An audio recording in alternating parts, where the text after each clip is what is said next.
السلام علیکم۔ بندہ ناچیز شہزادہ توقیر ایک بار پھر آپ کی خدمت میں حاضر ہے اور آپ دیکھ رہے ہیں میرا YouTube channel no everything with توقیر۔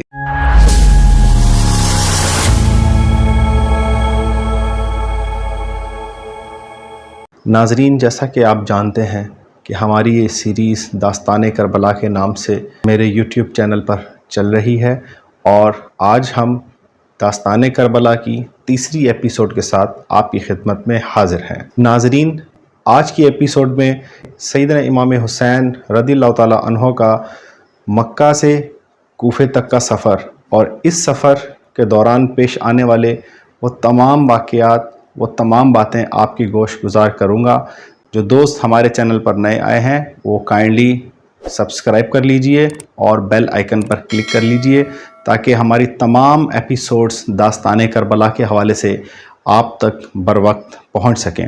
جیسا کہ لاسٹ ایپیسوڈ میں ہم نے ذکر کیا تھا کہ سیدنا امام حسین نے مدینے سے مکہ ہجرت کر لی تھی۔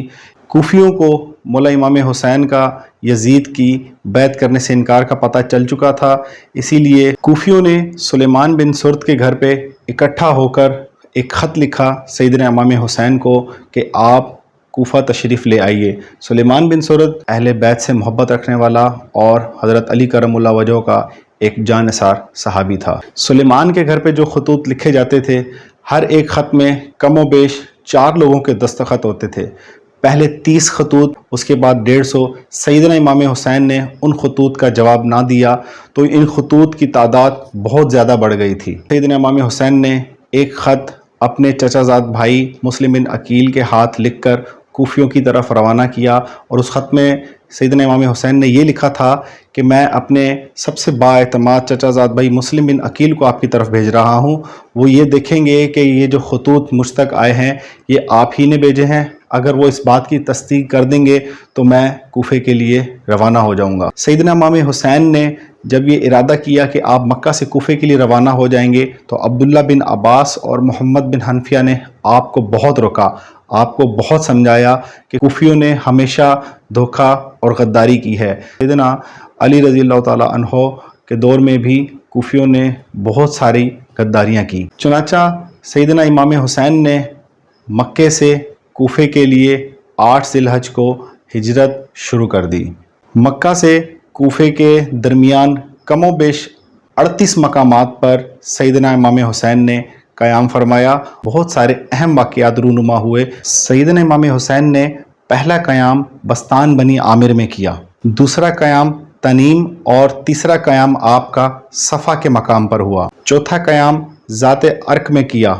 اس قیام کے دوران آپ کی ملاقات بشیر بن غالب سے ہوئی۔ سیدنا امام حسین نے بشیر بن غالب کو اپنا تعارف کرایا اور تمام تر اپنے سفر کا مقصد اسے بتایا۔ سیدنا امام حسین کا 5واں قیام وادی عقیق میں ہوا، 6واں قیام غمرہ میں ہوا، 7واں قیام ام خرمان میں ہوا، 8واں قیام صلاح میں ہوا اور 9واں قیام عفیہ میں ہوا، 10واں قیام میدن فزاق اور 11واں قیام عمق اور 12واں قیام سلیلیہ میں ہوا، 13واں قیام مغیثہ ماوان اور 14واں قیام نکرہ میں ہوا، 15واں قیام آپ نے حاجر کے مقام پہ کیا اور اس مقام پر آپ نے کوفے کے حالات جاننے کے لیے قیس بن مسہر کو، بعض روایات میں لکھا ہے کہ اس مقام سے سیدنا امام حسین نے عبداللہ بن یکتر جو آپ کے رضائی بھائی تھے انہیں ایک خط لکھ کر کوفے روانہ کیا تاکہ کوفے کے حالات سے باخبر ہو سکیں۔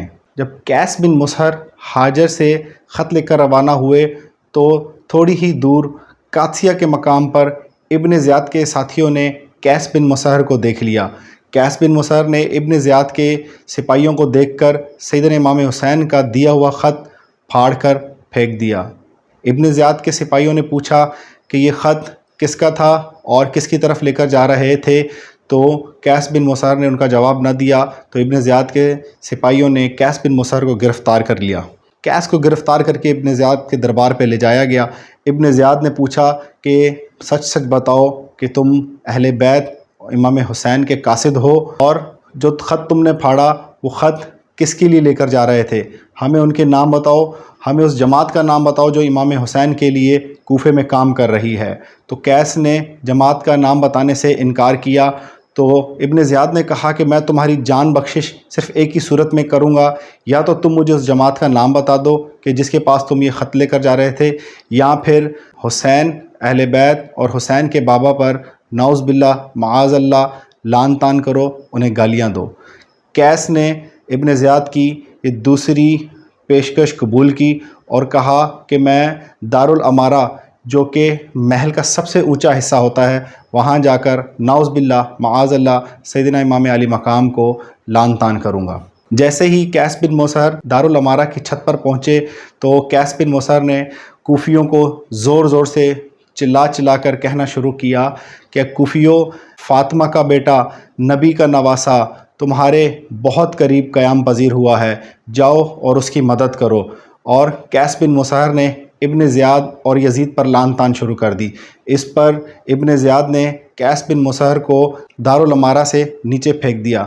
نیچے گرتے وقت قیس بن مصہر کی جسم کی تمام تر ہڈیاں تو ٹوٹ گئیں، لیکن آپ کی سانس ابھی باقی تھی۔ اس دوران ابن زیاد کے ایک سپاہی عبد الملک بن عمیر نے قیس بن مصہر کا سر قلم کر دیا۔ اس طرف سیدنا امام حسین رضی اللہ تعالیٰ عنہ کا 16واں قیام سمیرہ اور 17واں قیام توز میں ہوا۔ سیدنا امام حسین کا 18واں قیام اجفر کے مقام پہ ہوا۔ اس مقام پر سیدنا امام حسین کا عبداللہ بن متی سے آمنا سامنا ہو گیا۔ عبداللہ بن متی سے سیدنا امام حسین کا آمنا سامنا یہ دوسری بار ہوا تھا۔ اس سے پہلے مکہ میں بھی اس سے آپ کا سامنا ہو چکا تھا۔ عبداللہ بن متی نے سیدنا امام حسین کو آگے جانے سے روکا اور کہا کہ آپ آگے نہ جائیں، یہیں سے واپس تشریف لے جائیں۔ عبداللہ بن متی کا کہنا تھا کہ جو چیز بنو امیہ کے ہاتھ میں ہے، اگر آپ اس کو لینے کی کوشش کریں گے تو وہ آپ کا قتل کر دیں گے۔ آپ نے عبداللہ بن متی کی بات پر دھیان نہ دیا اور اپنا سفر جاری رکھا۔ سیدنا امام حسین کا اگلا قیام خزیمیہ کے مقام پر ہوا۔ خزیمیہ میں کچھ دیر آرام کے بعد سیدنا امام حسین نے آگے سفر جاری رکھا اور سیدنا امام حسین کا 20واں قیام زرود کے مقام پر ہوا۔ زرود کے مقام پر زہیر بن کین کی ملاقات سیدنا امام حسین سے ہو گئی۔ سیدنا امام حسین نے اپنے مقصد سے آگاہ کیا اور انہیں اپنے قافلے میں شامل ہونے کی دعوت دی، تو زہیر بن کین نے سیدنا امام حسین کی یہ دعوت قبول کی اور ان کے قافلے میں شامل ہو گیا۔ اسی مقام پر سیدنا امام حسین کو مسلم بن عقیل، ان کے شہزادوں اور ہانی بن عروہ کی شہادت کی خبر موصول ہوئی۔ سیدنا امام حسین نے اس خبر کے ملتے ہی ان للہ و انا الیہ راجعون پڑھا اور آپ کی آنکھوں میں اشک جاری تھے۔ اس کے بعد سیدنا امام علی مقام کا 21واں قیام سالبیہ کے مقام پر ہوا۔ سیدنا امام حسین سے ایک شخص نے ملاقات کی جس کا نام ابو حرہ ازدی تھا۔ ابو حرہ نے سیدنا امام حسین سے سفر کا مقصد دریافت کیا تو سیدنا امام حسین نے ارشاد فرمایا کہ بنو امیہ نے میری جائیداد لے لی، میں نے صبر کیا، اور مجھے گالیاں دیں، میں نے صبر کیا، میری خون کے پیاسے ہو گئے تو میں نے ہجرت کی۔ ابو حرہ جان لو کہ میں ایک باغی اور سرکش گروہ کے ہاتھوں قتل ہو جاؤں گا، اور خدا ذلت اور رسوائی کا ایک لباس انہیں پہنائے گا، اور جلد ہی ایک تیز دھار تلوار ان پر مسلط ہوگی اور ان کو ذلیل و رسوا کرے گی۔ اس کے بعد سیدنا امام علی مقام کا 22واں قیام بطان کے مقام پر ہوا اور 23واں قیام شکوک کے مقام پر ہوا۔ سیدنا امام حسین کا 24واں جو قیام تھا وہ زبالہ کے مقام پر ہوا۔ اس مقام پر سیدنا امام حسین کو عبداللہ بن یکتر اور ایک روایت میں آیا ہے کہ قیس بن مصہر کی شہادت کی اطلاع ملی۔ اسی مقام پر سیدنا امام حسین نے قیس بن مصہر یا عبداللہ بن یکتر اور مسلم بن عقیل اور ان کے شہزادوں کی اور ہانی بن عروہ کی شہادت کی خبر اپنے تمام اہل و عیال اور ساتھیوں کو سنائی اور ان سے بیعت اٹھا لی۔ اسی مقام پر سیدنا امام حسین کو محمد بن اشد اور عمر بن سعد کے ایک قاصد کی طرف سے پیغام ملا کہ مسلم بن عقیل نے وصیت کی تھی کہ ہم آپ تک یہ پیغام پہنچا دیں کہ آپ کوفے میں نہ لے جائیے، کوفے کے حالات اب سازگار نہیں رہے اور آپ کے حق میں نہیں ہیں۔ تو سیدنا امام حسین نے اسی مقام پر اپنے تمام اہل و عیال کو، اپنے تمام ساتھیوں کو اکٹھا کیا اور تمام ساتھیوں سے اپنی بیعت اٹھا لی اور ارشاد فرمایا کہ ہمارے ماننے والوں نے ہم سے غداری کی، ہم سے دھوکہ کیا، میں اب اپنی بیعت آپ سب سے اٹھاتا ہوں، آپ میں سے جو بھی واپس جانا چاہتا ہے جا سکتا ہے۔ لیکن ابن کثیر کی روایت کے مطابق امام حسین رضی اللہ تعالیٰ عنہ نے یہ ارشاد حاجر کے مقام پہ فرمایا تھا۔ سیدنا امام حسین کا 25واں قیام بطن عقبہ کے مقام پر ہوا، 26واں قیام امیہ کے مقام پر اور 27واں قیام واقصہ، 28واں قیام شراف کے مقام پر ہوا، 29واں قیام برکہ ابو مسک پر ہوا اور 30واں قیام جبل ذی حسم پر ہوا۔ اور اسی مقام پر سیدنا امام حسین کی ملاقات حر بن یزید بن ریاحی سے ہوئی۔ 31واں قیام بیضہ کے مقام پر اور 32واں قیام مسجد کے مقام پر ہوا۔ سیدنا امام حسین کے اس سفر میں آپ کا 33واں قیام حمام کے مقام پر ہوا اور 34واں قیام مغیثہ کے مقام پر ہوا، 35واں قیام قرون کی جگہ پر ہوا، 36واں قیام عزیب کے مقام پر اور 37واں قیام کسر بنی مقاتل پر ہوا، 38واں قیام کتکتانہ کے مقام پر اور 39واں قیام کربلا پر ہوا۔ سیدنا امام علی مقام ہر مقام پر اپنے تمام ساتھیوں اور اہل و عیال سے اور وہاں کے رہنے والوں سے خطاب کرتے اور انہیں اپنے مقصد سے آگاہ کرتے اور اپنے مقصد اور اپنے قافلے میں شامل ہونے کی دعوت بھی دیتے۔ ابن زیاد کو سیدنا امام حسین کی کوفے آمد کی خبر پہلے ہی مل چکی تھی، تو ابن زیاد نے حسین بن نمیر کو 4000 کا لشکر دے کر قادسیہ کے مقام پر روانہ کر دیا اور کہا کہ قادسیہ سے خفان اور کتکتانیہ اور لیلہ تک کے تمام رستوں کا جائزہ لے۔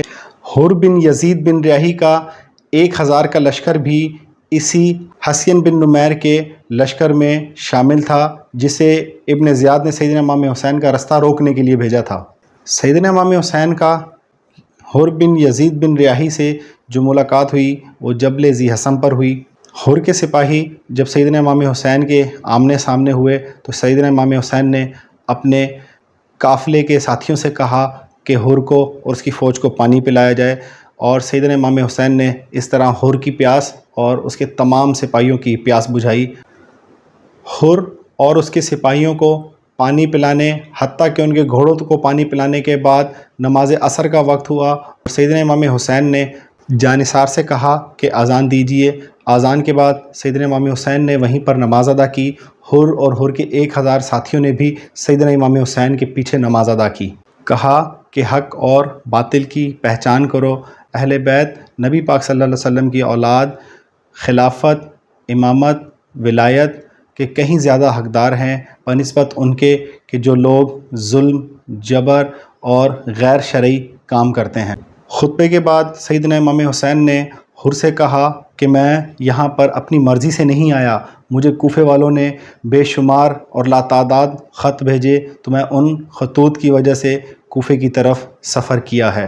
حر نے سیدنا امام حسین کے جواب میں کہا کہ مجھے ان خطوط کے بارے میں علم نہیں، نہ ہی میں خطوط بھیجنے والوں کو جانتا ہوں اور نہ ہی میں نے کوئی خط بھیجا ہے، مجھے صرف آپ کو یہاں روکنے کا حکم ہے تو میں آپ کو یہاں پر روکوں گا، اور آپ کو ابن زیاد کے پاس لے جانے کا حکم ہے، میں آپ کو ابن زیاد کے پاس لے کر جاؤں گا۔ سیدنا امام حسین نے حر سے کہا کہ میں تمہارے ساتھ نہیں چلوں گا، تو حر نے کہا کہ میں آپ کے ساتھ کسی قسم کی زور زبردستی اور لڑائی جھگڑا نہیں کرنا چاہتا، آپ میری بات مانیے، آپ ابن زیاد کے پاس میرے ساتھ چلیے، یا پھر اس رستے پر نہ جائیے، کوفہ اور مدینہ جاتا ہے، کہیں اور آپ جانا چاہتے ہیں تو آپ اس رستے کا انتخاب کیجئے، تاکہ میں ابن زیاد کو خط لکھ سکوں کہ سیدنا امام حسین کوفہ نہیں آ رہے ہیں، اور آپ بھی ہو سکے تو ایک خط ابن زیاد یا پھر یزید کو لکھیے تاکہ یہ معاملہ بالکل امن کے ساتھ ختم ہو سکے۔ امام حسین عزیب اور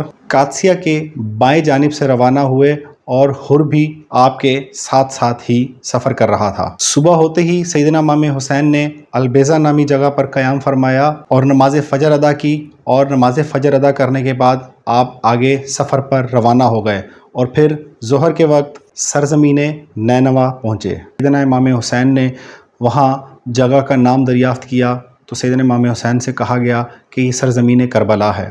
سیدنا امام حسین نے کربلا کا نام سنتے ہی فرمایا کہ یہ جگہ کرب، رنج اور بلا کا مقام ہے۔ میں صفین کے دوران اپنے والد حضرت علی کے ساتھ اس مقام سے گزرا تھا اور میں نے اس جگہ کے بارے میں اپنے بابا سے پوچھا تو حضرت علی کرم اللہ وجہہ نے کہا کہ یہ خون بہنے کا مقام ہے اور آل محمد کا ایک قافلہ یہاں اترے گا۔ تو سیدنا امام حسین نے اپنے تمام ساتھیوں سے کہا، اپنے اہل و عیال سے کہا کہ یہاں پر ہمارا خون بہایا جائے گا، یہ ہمارے خون بہائے جانے کا مقام ہے اور یہاں پر اپنا تمام ساز و سامان اتار کر اپنے خیمے یہیں پر لگاؤ۔ یہ جمعرات اور 2 محرم کا دن تھا۔ ناظرین، یہ تھا سیدنا امام حسین کا مکہ سے کربلا تک کا سفر۔ اگلی ایپیسوڈ میں عاشورہ کے واقعات آپ کے گوش گزار کروں گا۔